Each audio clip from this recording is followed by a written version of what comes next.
Hi, Austin with Obsolete Automotive, and today we're going to talk about this 1979 Dodge B100 cargo van.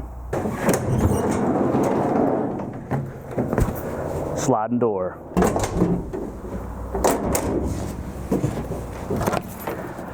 More doors, more fun. Plenty of space for activities and other things. Another thing to note about this 79 Dodge van, this is the first year for this front end. It's actually a little longer, 78 in back, stopped about here. So you had a little more clearance up front, but you kind of lacked a little room inside the cab. Well, now let's take a look at the inside of this van. First thing to note, since this is the cheap model, the door panel is a solid slab of metal, basically. There's no fanciness to it. The Kenwood speaker down there is not supposed to be there. Somebody put a radio in this van at some point and put that there. But you can see we still got vent windows. To open the door, you just pull that. And of course, manual crank windows, because that's pretty much what everything had back at this point in time. And a soft armrest. Let's take a look inside the dash. Basic instrumentation here. We do got a speedometer with a trip meter. And we can see the van has 70,488 miles. We got a fuel gauge, temp gauge, amp gauge, oil pressure gauge. And then there's some lights here for different things. This van doesn't really have a lot of options, so I don't think any of those light up. Over on the left side, we got our headlight control, park lights, headlights, and dimmer for the dash lights. Then we also have here our wiper control. So on this van, it actually has delayed wipers. That's why it says delay. Click it up, and this will actually be intermittent wipers, and they're variable speed. Then you also have a low speed constant, high speed constant. And the windshield washer, you push it over to the right. We do have a foot brake, emergency brake, parking brake, whatever you want to call it, and a brake release. This is for the hood to open it. High beam, low beam dimmer switch. And of course a brake and gas pedal. On this side, we have our heater controls. This van does not have air conditioning. So we got cool to warm, heat and defrost, and then a multiple speed blower switch. But we do have a cigarette lighter that has been used. Someone did put a radio in this van at some point. More than likely it didn't have any radio. And you can see here, there was a CB radio at some point, and I'm guessing this is what these were for, to mount the radio. Ashtray is down here on the motor cover. This is a nice made cup holder, and I guess I'll show the top of the motor cover. It did have provisions for cups and loose crap, but of course that doesn't work too good when you're actually driving. That's pretty much only good for a drive-in restaurant. The glove box with handy access to the fuses. The Dodge trucks and vans were like this, very handy. Glove box, not the biggest thing in the world. You can see it's pretty small. You have to put some paperwork and some little tools. This one does have a lock. This van has 2 bucket seats. Vinyl, they're the plain ones. These seats are actually found in Ram Chargers and all kinds of stuff back into the early 70s. This van's also equipped with factory seat belts for safety, and there's adjustment forward and back. The passenger seat's actually mounted a little bit further back, so you get a little more leg room in the passenger side. And in the floor, we got a rubber floor mat. Nothing fancy. Like I said, this was the cheap model, so this was strictly for business cargo carrying capacity. And a lot of people bought them just to make into custom vans. So a lot of times people would buy the cheapest van they could get because they were going to cut windows in it, put carpet in this, tables, beds, disco balls, whatever they could think of. But that's pretty much the main gist of the interior of this van. Very Spartan. Welcome to the back of the van. It is a cargo van, so there's no interior to speak of. Metal floors, metal sides, no headliner, no insulation. It's very noisy. So not the best for passengers. That's why there's no back seat. It's strictly for cargo. This van doesn't have any windows in the sides.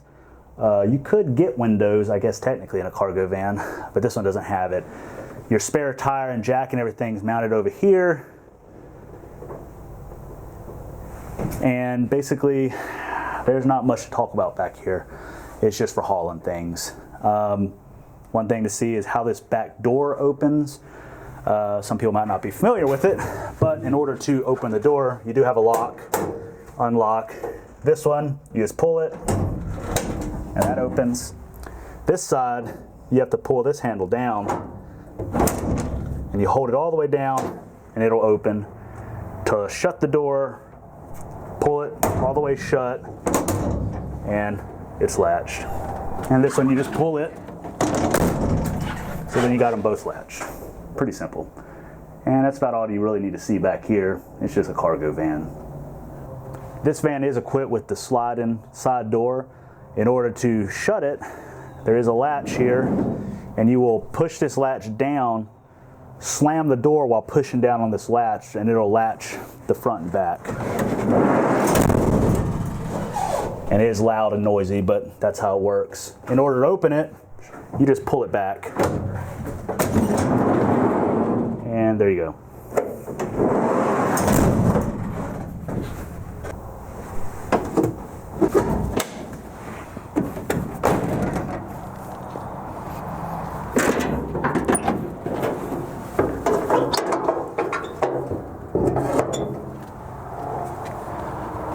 Under the hood here is a 318 cubic inch V8 two-barrel carburetor. This van is equipped with some options that a lot of them didn't have. Power brakes, power steering. It's got a windshield washer, things like that a lot of times you might not see on a cheap vehicle in terms of like a cargo or utility vehicle. People might be wondering what this is. This is your engine oil fill tube. That's how you put the oil in the van because the valve covers are so far back in there. Everything's long. Transmission dipstick, engine oil dipstick. The transmission oil dipstick is just kind of funny because it's very long.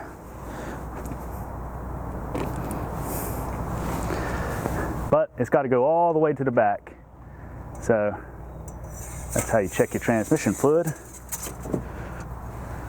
A lot of the vans and trucks did have an information sheet up here that told all the different options, but I guess in 1979 they didn't really do it. This one just has the emission control information.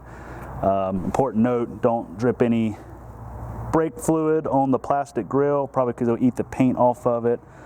You'd think that'd be common sense, but maybe not. I did notice that there is like a ID plate here, and it has the van's serial number, or VIN number if you want to call it. B1, since it's a B100 van, 109, because it's a 109-inch wheelbase. But interestingly, it does also say gas. So I'm kind of wondering if they had some sort of diesel engine option, or that's the only thing I could think of.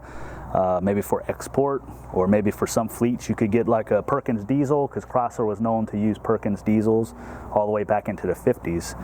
There's not a whole lot going on in here. There's your battery, windshield washer reservoir, engine coolant reservoir, and there's your heater box and blower and stuff like that. Really a whole lot, not a whole lot I should say. You know, there's your ignition components all handy to access, your windshield wiper motor. But really there's not a whole lot of things in here, and there's not a lot of space. The more options this van had, the less space. Like you had an AC compressor sitting here with all the AC lines and the evaporator and all that. There wasn't a whole lot of space. So that's about all that you need to see under the hood. Let's take it for a test drive.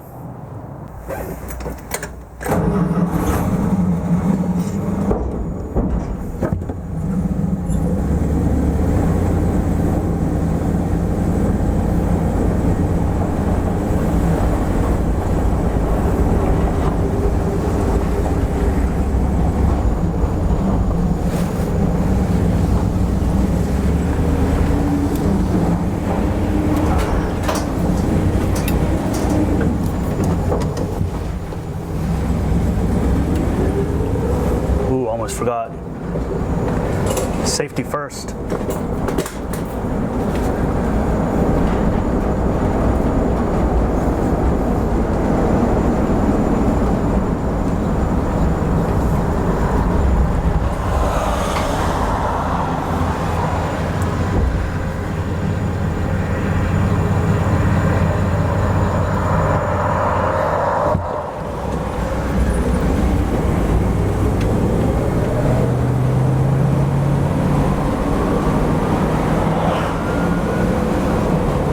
This van does have a little bit of get up and go.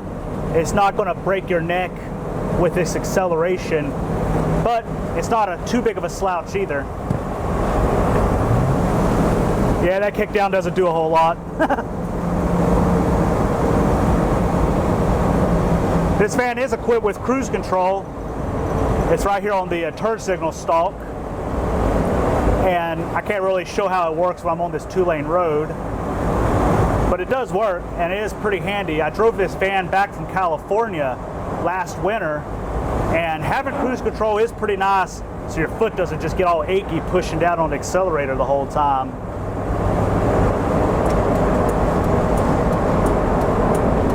The power brakes and power steering on this thing work really well.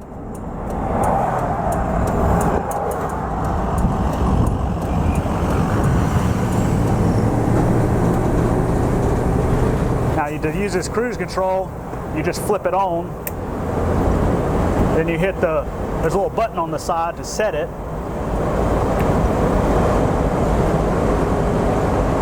and then you can just take your foot off the gas. And then to turn it off, you can flip it off, so it's pretty handy.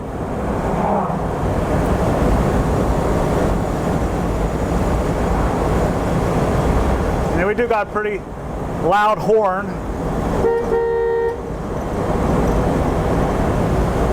You also note on the dashboard here is some of the places I went to when I drove this van back from California. Did a lot of Route 66, and you can actually see that whole trip on some older videos. There'll be a link to that in the end of this video and in the description, so you can watch the whole trip from Northern California all the way back to North Carolina. You know, about 3,000 miles. Didn't have too big of an issue getting back. A few little hiccups, so it's worth watching if you want to see a long distance drive in a never seen before vehicle. Because I bought this van basically sight unseen out in California. And you can probably hear how loud it is in this van because it's a cargo van.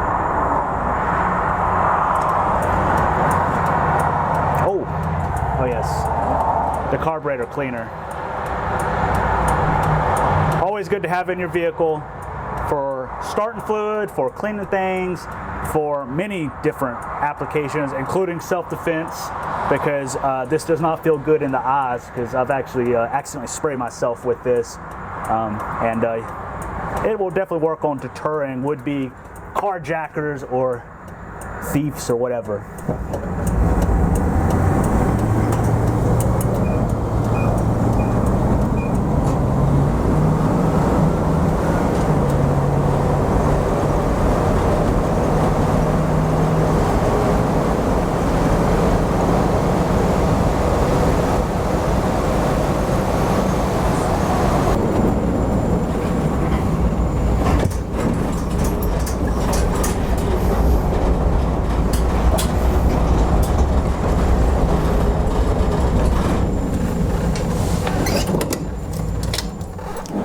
Well, I hope you've enjoyed this video of the 79 Dodge B100 cargo van.